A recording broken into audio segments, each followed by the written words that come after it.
안녕하세요. 백다마TV의 백송호입니다. 오늘은 ETF 두 가지를 좀 비교해 볼까 하는데요. 어떻게 보면 운용 전략이 서로 완전히 상반되는 ETF라서 호기심이 생기더라고요. 지금까지 결과가 어땠는지. 그래서 이 ETF 비교를 통해서 나에게는 또 이러한 투자가 맞겠다. 한번 참고를 해보시면 좋을 것 같습니다. 자, 일단 주식 투자 전략이라는 게 사실 굉장히 많아요. 그런데 이걸 좀 대표적으로 두 가지 전략만 꼽으라고 한다라면은 이 성장주 투자 전략과 이제 가치주 투자 전략으로 이제 구분이 됩니다. 성장주 투자라는 건 뭐냐면은 어떤 기업의 미래가 좀 짱짱하다 이러면은 현재 주가가 아무리 높다고 하더라도 미래 성장성이 더 높다라고 판단이 되면은 과감하게 매수하고 이제 홀딩하는 전략을 이제 성장주 투자라고 하죠. 가치주 투자는 어떻게 보면 정반대 개념입니다. 어떤 기업의 주가가 있는데 이게 만약에 그 주가가 적정가치 이하다라고 판단이 들면은 미래 성장 여부와 상관없이 주가가 싸기 때문에 일단 사서 보유하는 전략을 이제 가치주 전략이라고 하죠.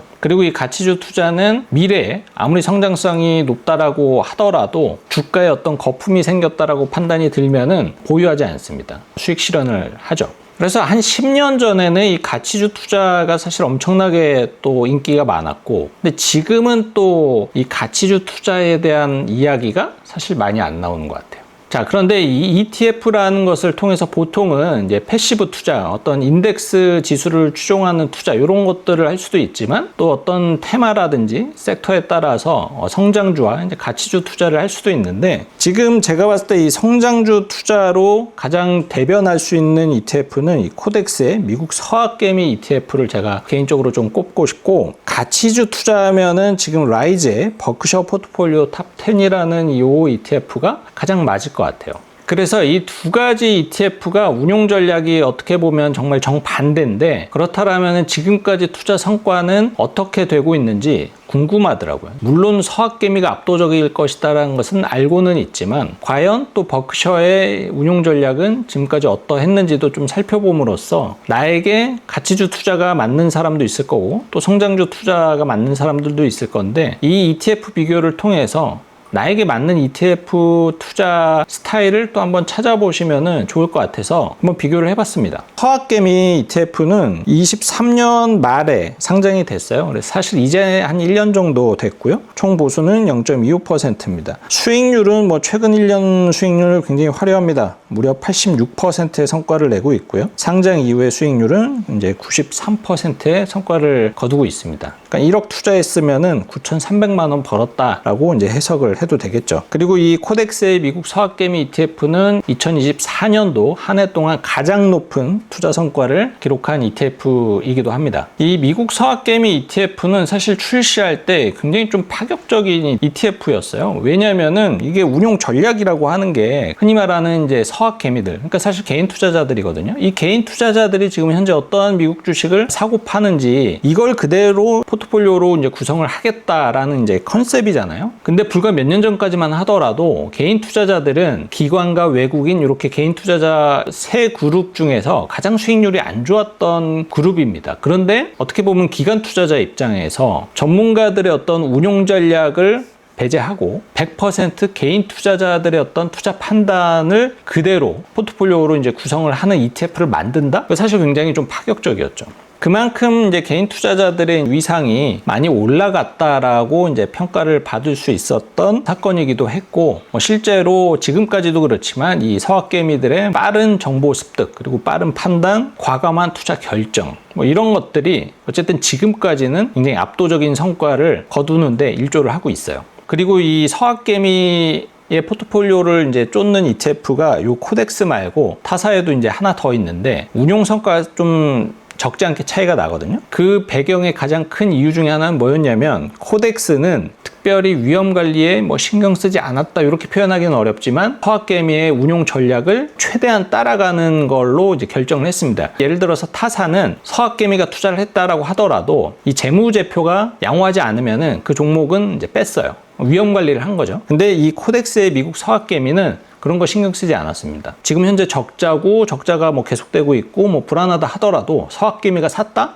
그럼 얘도 사요. 그런데 어쨌든 결과적으로는 그 차이 하나 때문에 작년 성과는 상당히 많이 벌어지기도 했습니다. 자, 다음으로는 이 라이즈의 버크셔 포트폴리오 이제 탑10이라는 ETF인데 상장한 지 아직 1년이 안 됐어요. 24년 2월에 이제 상장이 됐고 총보수 0.01%로 굉장히 저렴합니다. 수익률은 1년 수익률은 없고요. 상장 이후에 수익률이 27% 달성을 했습니다. 어떻게 보면 이제 상장 이후에 어떤 투자 기간이 약 한 2개월 정도 이제 차이가 나는 건데 그거를 감안한다 하더라도 수익률이 3분의 1 수준이니까 근데 사실 이 수익률이 저조한 건 아닌데 그만큼 서학개미 ETF가 너무 압도적이었기 때문에 이 워렌 버핏의 포트폴리오를 복사한 이 버크셔 포트폴리오 ETF가 성과로만 본다라면은 완전히 뒤처졌습니다. 하지만 ETF를 비교할 때 이 수익률 1년 가지고 비교를 하는 거는 사실 좀 무리수가 있어요. 왜냐면은 조금 더 긴 데이터를 가지고 얘기를 하기는 해야 되는데 일단 서학개미는 그 데이터가 이제 좀 길지는 않고 이 버크셔는 뭐 우리나라에 상장된 요 종목은 이제 데이터가 길지는 않지만 이 버크셔 포트폴리오라는 ETF가 만들어진 배경에는 어쨌든 이 워렌 버핏의 이 투자 성과가 지금까지 굉장히 좋았기 때문이거든요. 실제로 버크셔 해서웨이가 운용한 펀드의 수익률이 1965년부터 2022년까지 거의 한 60년 되는 거죠. 요 기간 동안에 연평균 수익률이 약 19%를 달성을 했습니다. 같은 기간에 S&P 500의 수익률이 9% 정도였어요. 그러니까 어쨌든 이 워렌 버핏 형님이 뛰어난 투자자로 인정을 받은 이유가 이렇게 오랜 기간 동안 한번 생각을 해보세요. 거의 60년 동안이라는 세월 동안 투자를 한 것도 대단한데 그 시간 동안에 연평균 수익률이 S&P 500의 2배를 넘어섰다. 이거 사실 굉장히 대단한 거고 또 그렇기 때문에 많은 투자자들에게 존경을 받는 이유이기도 하겠죠. 근데 요 19%라는 연평균 수익률을 뭐 최근에는 이게 좀 너무 좀 무시하는 것 같아요. 뭐 주식 투자하면은 뭐 연 40-50% 내야 되는 거 아니냐 이런 생각을 하고 계시는 분들 적지 않은데 사실 연 20% 육박하는 수익률 달성한 거는 정말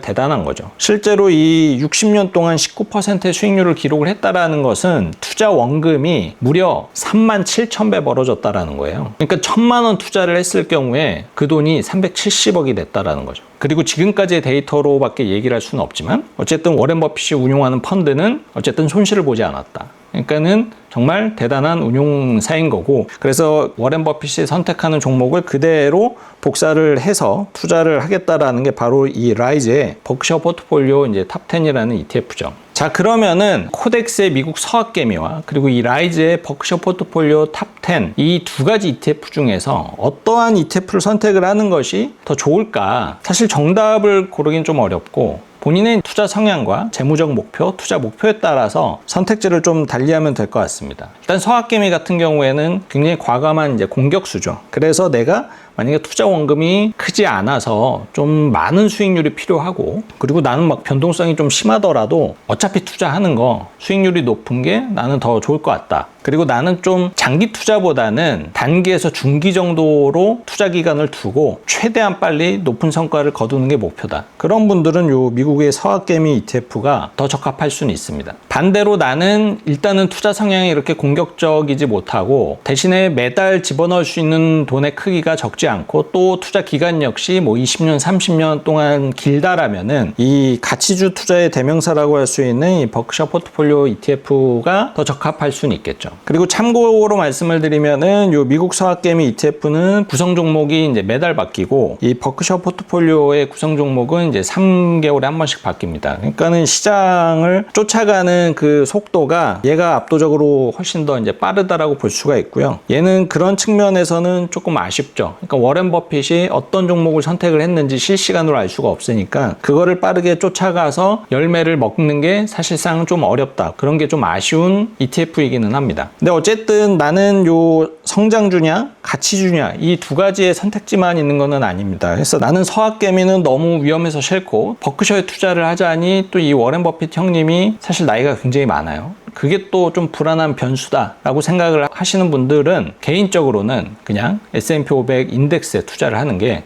가장 좋은 투자 방법이라고 생각을 합니다. 자, 오늘은 이렇게 코덱스의 미국 서학개미랑 그리고 이 라이즈의 버크셔 포트폴리오 탑10 ETF 두 가지의 성격과 그리고 지난 1년간의 이제 성과 차이를 비교를 해봤는데요. 최근 단기간의 성과는 뭐 압도적으로 이렇게 서학개미가 높지만 미래의 수익률은 또 알 수 없는 거라서, 그리고 또 이 투자를 할 때 중요한 게 수익률뿐만 아니라 위험 관리이기 때문에 이 위험 관리 측면에서는 버크셔가 또 유리한 부분이 또 큽니다. 그래서 그런 것들이 미래에서 어떤 수익률 차이를 나타낼지는 알 수 없는 영역이라서 이 두 가지 ETF 중에서 뭐가 좋다, 지금까지 서학개미 수익률이 좋았으니까 서학개미가 좋다, 반대로 버크셔는 수익률이 저조했으니까 별로다, 이렇게 딱 무자르듯이 판단할 수는 없고 그냥 개인의 투자 성향에 맞게끔 종목을 선택을 하시고 운용을 해보시기 바라겠습니다. 저는 또 다음 영상에서 더 좋은 정보로 찾아뵐게요.